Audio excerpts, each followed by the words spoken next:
Hello everyone. रघुवर GK में आप सभी का स्वागत है।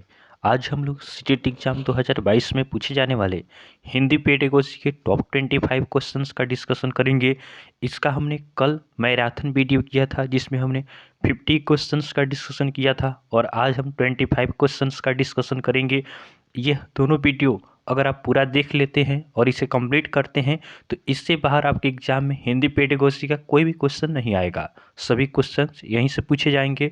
तो आप वीडियो को अंत तक देखें और वीडियो पसंद है तो चैनल को सब्सक्राइब जरूर करें ताकि आगे आने वाले क्लास का नोटिफिकेशन आपको मिलता रहे। तो चलिए आज का क्लास हम स्टार्ट करते हैं। हमारा फर्स्ट क्वेश्चन है, भाषा एक डैश विषय है। तो भाषा यह किस प्रकार की विषय है? तो ऑप्शन ए है सैद्धांतिक, ऑप्शन बी है व्यवहारिक, ऑप्शन सी है नीरस या ऑप्शन डी है चुनौतीपूर्ण।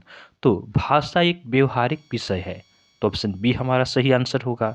नेक्स्ट क्वेश्चन है, भाषा प्रयोग की कुशलता संभव है। भाषा प्रयोग की कुशलता यह कब संभव है? तो ऑप्शन ए है केवल साहित्य पढ़ने से, ऑप्शन बी है भाषा की पाठ्य पुस्तक पढ़ने से, ऑप्शन सी है अधिक से अधिक भाषा प्रयोग से, या ऑप्शन डी है केवल भाषा सुनने से। तो भाषा का कुशलता हम कब हो सकता है? तो भाषा हमारे पास कब, भाषा में हम किसी भी लैंग्वेज, कोई भी लैंग्वेज का बात करें उसमें आप कुशल कब हो सकते हैं? जब आप अधिक से अधिक क्या करें, उस लैंग्वेज का यूज़ करते हो। तो ऑप्शन सी हमारा सही आंसर होगा। नेक्स्ट क्वेश्चन है, सृजनात्मकता का विकास करने में कौन सहायक नहीं है?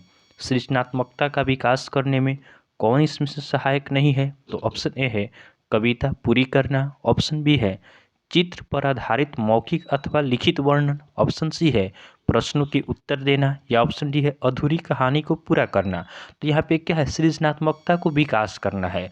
तो इसमें कौन सा सहायक नहीं होगा? तो सृजनात्मकता का विकास करने में आपका कविता पूरा अगर हम करते हैं तो ये आपका क्या होगा, सृजनात्मकता को आपका विकास में सहायक होगा।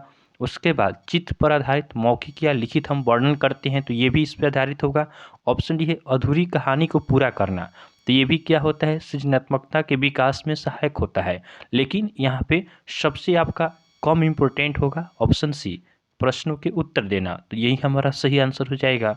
नेक्स्ट क्वेश्चन को देखते हैं, दैनिक कार्यों में मनुष्य किन दो कौशलों का सर्वाधिक प्रयोग करते हैं? तो हम अपने दैनिक जीवन के कार्यों में सबसे अधिक किन दो कौशलों का सबसे ज़्यादा उपयोग करते हैं? तो ऑप्शन ए हमारा है लेखन एवं भाषा कौशल, ऑप्शन बी है श्रवण एवं पठन कौशल, ऑप्शन सी है श्रवण एवं वाचन कौशल, या ऑप्शन डी है वाचन एवं लेखन कौशल। तो हम अपने दैनिक जीवन में सबसे ज़्यादा श्रवण एवं वाचन कौशल का क्या करते हैं, प्रयोग करते हैं। तो श्रवण अर्थात सुनना और बोलना, यह क्या होता है, हमारे दैनिक जीवन में सबसे ज़्यादा इसका प्रयोग किया जाता है। नेक्स्ट क्वेश्चन को देखते हैं, सुनना कौशल में शामिल है। तो सुनने की कौशल में इसमें क्या शामिल है? तो ऑप्शन ए हमारा है दूसरों की बात सुनने में रुचि, धैर्य की प्रतिक्रिया, ऑप्शन बी है प्रश्नों को ध्यानपूर्वक सुनने की क्षमता का विकास, ऑप्शन सी है शांतिपूर्वक सुनना, या ऑप्शन डी है सुने हुए शब्दों की केवल पुनरावृत्ति करना। तो सुनने की कौशल में कौन सा शामिल है? तो इस प्रश्न का हमारा सही उत्तर होगा ऑप्शन बी, प्रश्न को ध्यानपूर्वक सुनने की क्षमता का विकास करना। नेक्स्ट क्वेश्चन को देखते हैं, सस्वर वाचन का मुख्य उद्देश्य है। जो सस्वर वाचन होता है इसका उद्देश्य क्या है? तो ऑप्शन ए है पढ़ने में आनंद की अनुभूति करना, ऑप्शन बी है बच्चों में पढ़ने संबंधी झिझक को समाप्त करना। तो सस्वर वाचन, हम जो अच्छी तरह से वाचन करते हैं, बोलते हैं, तो इससे क्या होगा, इससे बच्चों में आपका पढ़ने संबंधी झिझक को समाप्त करना इसका उद्देश्य होता है। तो ऑप्शन बी हमारा सही आंसर होगा। अगला प्रश्न है, विकास अपने क्षेत्र में आयोजित रंगारंग कार्यक्रम के विषय में अपने मित्रों को सुनाया। इस स्थिति में वह किस कौशल का प्रयोग कर रहा है? क्या है कि विकास अपने क्षेत्र में आयोजित एक कार्यक्रम के विषय में अपने मित्रों को बताता है, तो वह किस कौशल का यूज करता है? तो ऑप्शन ए है भाषण कौशल, या ऑप्शन बी है लेखन कौशल, ऑप्शन सी है वाचन कौशल, या ऑप्शन डी है श्रवण कौशल। तो वह क्या है, अपने कार्यक्रम के बारे में बच्चों को बता रहा है, तो यह आपका होगा वाचन कौशल। तो ऑप्शन सी हमारा सही आंसर होगा। नेक्स्ट क्वेश्चन को देखते हैं, बोलना कौशल में महत्वपूर्ण है। तो जो बोलने की कौशल होती है इसमें क्या महत्वपूर्ण है? तो ऑप्शन ए है मधुर वाणी, ऑप्शन बी है संदर्भ एवं स्थिति के अनुसार, अपनी बात कहना, ऑप्शन सी है स्पष्ट एवं शुद्ध उच्चारण, या ऑप्शन डी है अलंकारिक भाषा का प्रयोग। तो बोलना कौशल इसमें क्या महत्वपूर्ण है, तो बोलने की कौशल में सबसे महत्वपूर्ण होता है संदर्भ एवं स्थिति के अनुसार अपनी बात को कहना। आपका जैसा स्थिति हो उस अनुसार हमें बात करनी चाहिए। नेक्स्ट क्वेश्चन को देखते हैं, भाषा का प्रयोग। तो भाषा का प्रयोग के बारे में बताना है, तो ऑप्शन ए है जीवन के विभिन्न संदर्भों में होता है, केवल परीक्षा में होता है। तो भाषा का यूज केवल हम परीक्षा में ही नहीं करते हैं, केवल पाठ्य पुस्तक में ही नहीं होता है, केवल मुद्रित सामग्री में भी नहीं होता है। भाषा का प्रयोग आपका जीवन के विभिन्न संदर्भों में होता है। तो ऑप्शन ए हमारा सही आंसर है। अगला प्रश्न है भाषा स्वयं में। तो भाषा स्वयं में क्या है, तो ऑप्शन ए है एक जटिल चुनौती है, एक विषय मात्र है, संप्रेषण का एकमात्र साधन है, या ऑप्शन डी है एक नियमबद्ध व्यवस्था है। तो भाषा एक जटिल चुनौती भी नहीं है, एक विषय मात्र भी नहीं है, एकमात्र आपका संप्रेषण साधन भी नहीं है, यह आपका एक नियमबद्ध व्यवस्था है। तो ऑप्शन डी सही आंसर है। अगला प्रश्न है प्राथमिक स्तर के बच्चे भाषा विकास की दृष्टि से सर्वाधिक महत्वपूर्ण है। आपका प्राथमिक स्तर के जो बच्चे होते हैं उनमें भाषा विकास की दृष्टि से सबसे ज़्यादा महत्वपूर्ण क्या है, तो प्राथमिक स्तर के बच्चों के लिए आपका कल ही हमने आपको बताया था, प्राथमिक स्तर के बच्चों के लिए किसकी आवश्यकता होती है, बाल साहित्य की आवश्यकता होती है। तो ऑप्शन डी हमारा सही आंसर होगा। नेक्स्ट क्वेश्चन को देखते हैं, प्राथमिक कक्षाओं में बच्चे बहुत कुछ लेकर विद्यालय जाते हैं, जैसे अपने डैश, अपने अनुभव, दुनिया के देखने का अपना दृष्टिकोण आदि। तो ऑप्शन ए हमारा है समस्या, उसके बाद ऑप्शन बी है भाषा, ऑप्शन सी है पाठ्य पुस्तकें, या ऑप्शन डी है कमियां। तो प्राथमिक कक्षाओं में बच्चे बहुत कुछ लेकर विद्यालय आते हैं, जैसे जैसे अपने डैश, अपने अनुभव लाते हैं, दुनिया को देखने का अपना दृष्टिकोण लाते हैं। क्या यहाँ पे सही उत्तर हो सकता है, सही आंसर होगा ऑप्शन बी अपनी भाषा।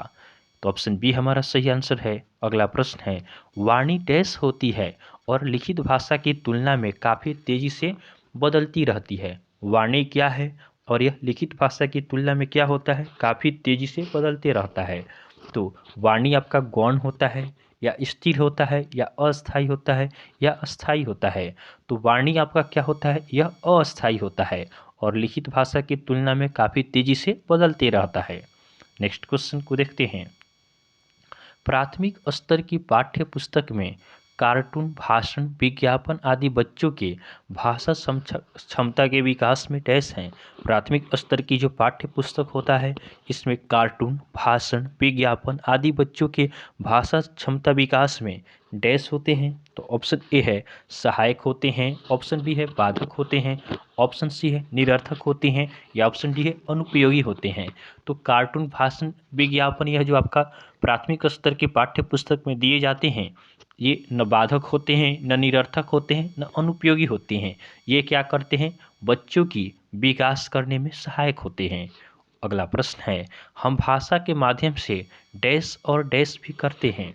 भाषा के माध्यम से हम क्या करते हैं, तो ऑप्शन ए है चिंतन विचरण, ऑप्शन बी है सोचते समूह, ऑप्शन सी है सोचते विचार, ऑप्शन डी है अनुभव महसूस। तो हम भाषा के माध्यम से आपका सोचते और विचार भी करते हैं। तो ऑप्शन सी हमारा सही आंसर होगा।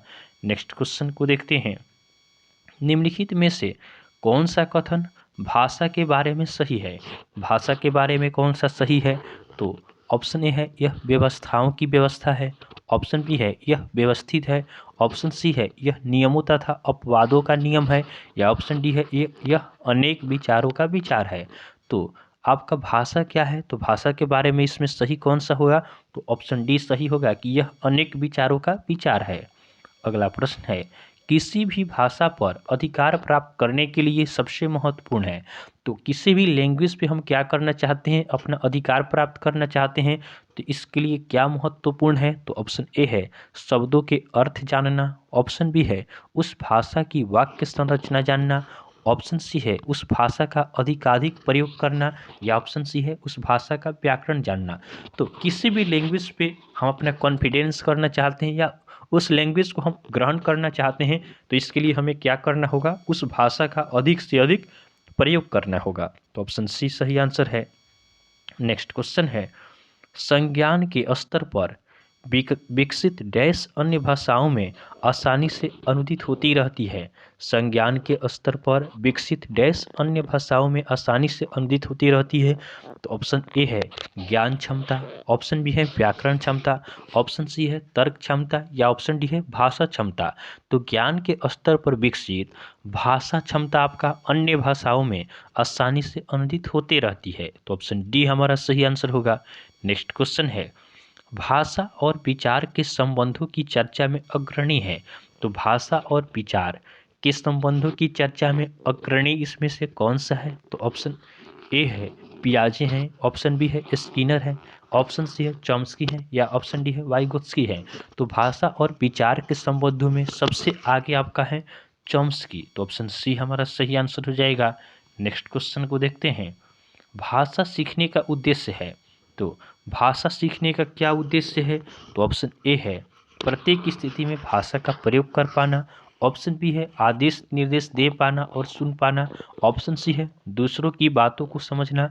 तो भाषा सीखने का उद्देश्य क्या है? तो भाषा सीखने का उद्देश्य होता है कि प्रत्येक स्थिति में हम भाषा का प्रयोग कर सकें। नेक्स्ट क्वेश्चन है, प्राथमिक स्तर पर हिंदी भाषा शिक्षण के लिए सबसे अधिक महत्वपूर्ण है। हिंदी भाषा शिक्षण के लिए प्राथमिक स्तर पर सबसे महत्वपूर्ण क्या है? तो ऑप्शन ए है भाषा प्रयोग के अवसर, ऑप्शन बी है पाठ्य पुस्तक, ऑप्शन सी है उच्च स्तरीय तकनीकी यंत्र या ऑप्शन डी है व्याकरणीय नियमों का स्मरण। तो प्राथमिक स्तर पर हिंदी भाषा शिक्षण के लिए सबसे ज़्यादा आपका महत्वपूर्ण होता है भाषा प्रयोग के अवसर मौजूद हों। तो ऑप्शन ए हमारा सही आंसर है। नेक्स्ट क्वेश्चन है, प्राथमिक स्तर पर शिक्षा का माध्यम। तो प्राथमिक स्तर पर शिक्षा का माध्यम क्या होना चाहिए? हिंदी होना चाहिए, अंग्रेजी होना चाहिए, उर्दू होना चाहिए या बच्चे की मातृभाषा में होनी चाहिए? तो हमारा सही आंसर होगा ऑप्शन डी कि बच्चे की मातृभाषा में होनी चाहिए। प्राथमिक स्तर की जो शिक्षा होती है वह बच्चे की मातृभाषा में होनी चाहिए। नेक्स्ट क्वेश्चन को देखते हैं, भाषा सीखने की कौन सी विधि मातृभाषा को मध्यस्थ बनाए बिना दूसरी भाषा को सीखने में सहायक होती है? भाषा सीखने की कौन सी विधि मातृभाषा को मध्यस्थ बनाए बिना दूसरी भाषा को सीखने में सहायक करती है? तो ऑप्शन ए हमारा है अनुवाद विधि, ऑप्शन बी है द्विभाषी विधि, ऑप्शन सी है अप्रत्यक्ष विधि या ऑप्शन डी है प्रत्यक्ष विधि। तो भाषा सीखने की आपका प्रत्यक्ष विधि जो होती है वह मातृभाषा को मध्यस्थ बनाए बिना दूसरी भाषा को सीखने में सहायक होती है। तो ऑप्शन डी हमारा सही आंसर है। अगला प्रश्न है, पियाजे के अनुसार भाषा अर्जन की प्रक्रिया है। तो पियाजे के अनुसार आपका भाषा अर्जन की क्या प्रक्रिया है? तो इस प्रश्न का सही उत्तर होगा ऑप्शन डी सामाजिक प्रक्रिया है। आज का हमारा लास्ट क्वेश्चन है, बच्चों को भाषा सीखने में सर्वाधिक महत्वपूर्ण है। तो बच्चों को भाषा सीखने में सर्वाधिक महत्वपूर्ण क्या है? तो ऑप्शन ए है सुंदर लिखना, ऑप्शन बी है मानक वर्तनी, ऑप्शन सी है शुद्ध उच्चारण या ऑप्शन डी है बातचीत करना। तो बच्चों की भाषा सीखने में सबसे ज़्यादा महत्वपूर्ण होता है बातचीत करना। हम बच्चों से जिस प्रकार बात करेंगे बच्चे वैसे ही लैंग्वेज क्या करते हैं, सीख जाते हैं। तो ऑप्शन डी हमारा सही आंसर है।